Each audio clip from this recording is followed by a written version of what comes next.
بسم اللہ الرحمن الرحیم۔ السلام علیکم ویورز، میری یہ کوشش ہوتی ہے کہ روزانہ آپ کی خدمت میں ایک ایسا وظیفہ پیش کروں جو حقیقتاً آپ کی تمام تر پریشانیوں کا حل ہو، اور آپ اس وظیفے کو ساری زندگی کر کے اپنی زندگی سے تمام تر مشکلات کو حل فرما سکیں، حل کریں اور دور کر سکیں، اور اپنی زندگی سے تمام تر مشکلات اور پریشانیوں کو حل کر سکیں۔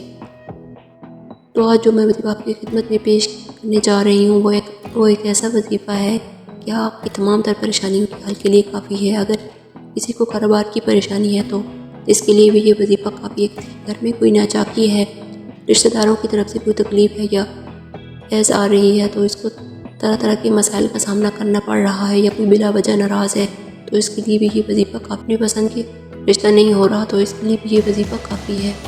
اگر کوئی شخص ایسا ہے جو قرضوں کے بوجھ سے دبا ہوا ہے اور بالکل اس کو کچھ سمجھ نہیں آ رہی کہ اس کی قرض کے بوجھ سے وہ کیسے باہر نکلے گا، اور اگر کوئی شخص بھی یہ وظیفہ کر لے تو انشاءاللہ تعالیٰ کبھی امید ہے کہ بلکہ یقین ہے کہ اللہ پاک اس وظیفے کی برکت سے اس کے قرض کے بوجھ سے نکال دے گا۔ اگر کسی کی کچھ پیسے پھنسے ہوئے ہیں، ان ساری جگہوں سے کوئی اسباب ایسا بنا دے گا کہ اس کے پیسے اس کے پاس واپس آ جائیں گے۔ تو چلتے ہیں آج کے وظیفے کی طرف۔ وظیفہ انتہائی مجرب عمل ہے، یہ انتہائی مجرب عمل ہے۔ اس عمل کو کریں اور اپنی زندگی سے حقیقی طور پر پریشانیوں کو دور کریں۔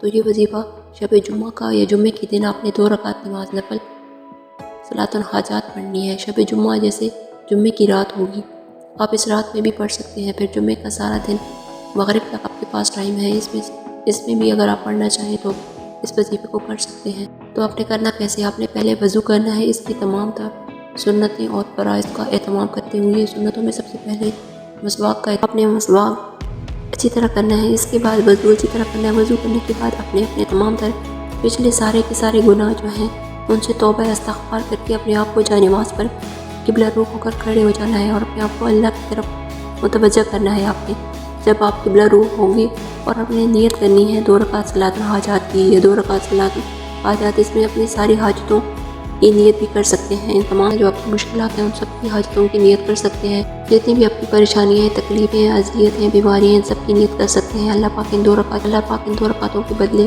ان سے نجات عطا فرمائے گا۔ تو اس کے بعد آپ نے کیا کرنا ہے؟ اللہ کی طرف متوجہ ہو کر اپنے گناہوں سے معافی مانگنی ہے، اور پھر نیت کر کے اللہ اکبر کہہ دینا ہے، یہ گمان کرتے ہوئے کہ میری تکلیفیں، میری پریشانیاں، میری اذیتیں، میرے رشتہ داروں کی طرف سے اذیتیں، میری دوستوں کی طرف سے پریشانیاں، مالی حالات وغیرہ، یہ سارے مخلوق خالق ایک اللہ ہے، اور میرے سارے کے سارے کاموں کو بنانے والا تنہا بادشاہ اللہ جو میرے سارے کام بنائے گا۔ اور اس کے حضور کھڑے ہو کر ابھی نیت کرنی ہے، اور اس یقین کے ساتھ آپ نے 2 رکعت پڑھنی ہے۔ اپنے سمپل اسی طریقے سے جیسے ہم 2 نفل پڑھتے ہیں ثنا کرنی ہے، سورۃ فاتحہ پڑھنی ہے، اس کے بعد کوئی بھی دوسری سورت بھی پڑھ سکتے ہیں، پھر دوسری رکعت بھی اسی طرح پڑھنی ہے، پھر سلام پھیر دینا ہے۔ آپ نے سلام پھیرنے کے بعد اس جگہ بیٹھے بیٹھے کوشش یہ کی جائے کہ شروع میں 2 زن ہو کر بیٹھا جائے، اتحیاتوں کی شکل میں بیٹھا جائے۔ 11 دفعہ اول و آخر درود ابراہیمی پڑھنا ہے آپ نے۔ اس کے درمیان میں 41 دفعہ سورۃ فاتحہ کو پڑھنا ہے۔ سورۃ فاتحہ الحمد شریف کو 41 دفعہ پڑھنا ہے، لیکن 41 دفعہ پڑھنے کا یہ خاص طریقہ ہے۔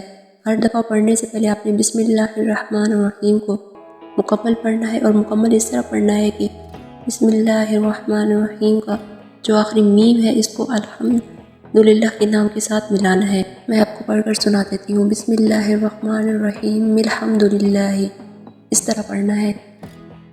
اس کے درمیان آپ نے کوئی وقفہ نہیں کرنا، اور نہ ہی اس کے درمیان آپ نے رکنا ہے۔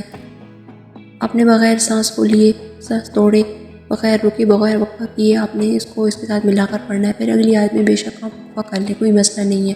اس طرح آپ نے اس کو 41 دفعہ پڑھنا ہے۔ 41 دفعہ بسم اللہ ہو جائے اور 41 دفعہ یہ صورت ہو جائے گی۔ جب یہ آپ نے 41 دفعہ پڑھ لی اور اول و آخر 11 دفعہ درود ابراہیمی پڑھنا ہے، اس کے بعد جب یہ وظیفہ مکمل ہو جائے تو ادھر ہی بیٹھے بیٹھے آپ نے اللہ کے آگے دعا گو ہو جانا ہے۔ سب سے پہلے آپ نے پچھلی تمام غلطیوں، گناہوں، کوتاہیوں کو، جو اللہ کے احکام کو اپنے بجا نہ لاتی ہوئی، جو آقا علیہ السلام کے طریقوں میں جو غفلت ہوئی ہے اس کی معافی مانگنی ہے۔ پھر آپ نے اپنی پریشانی کی دعا کرنی ہے، اور اس وظیفے کی برکت سے دور کر کے دکھائے گا۔ تو یہ انتہائی مجرب وظیفہ ہے جو آپ کی خدمت میں آج میں نے پیش کیا۔ اس کو کوئی بھی ایسا کام ہو، جو بھی ہو، وہ اس وظیفے کو کر سکتا ہے۔ اگر ہو سکے تو رمضان میں ضرور اور ضرور اس وظیفے کو کریں، ورنہ سارا سال اس وظیفے کو آپ کبھی بھی کر سکتے ہیں۔ تو سارا سال میں آپ کبھی بھی کسی بھی ٹائم اس وظیفے کو کر سکتے ہیں۔ تو ویورز، یہ تھا ہمارا آج کا انتہائی مجرب وظیفہ، جو آپ سب کی مشکلات پریشانیوں کو دیکھ کر میں نے سوچا کہ آپ کو میں اس وظیفے کے بارے میں بتا دوں۔ عمل ہے جس کو اگر آپ کریں گے تو آپ کی زندگی میں تمام تر مشکلات اور پریشانیاں دور ہو جائیں گی۔ امید کرتی ہوں آپ کو ہماری آج کی ویڈیو پسند آئی ہوگی۔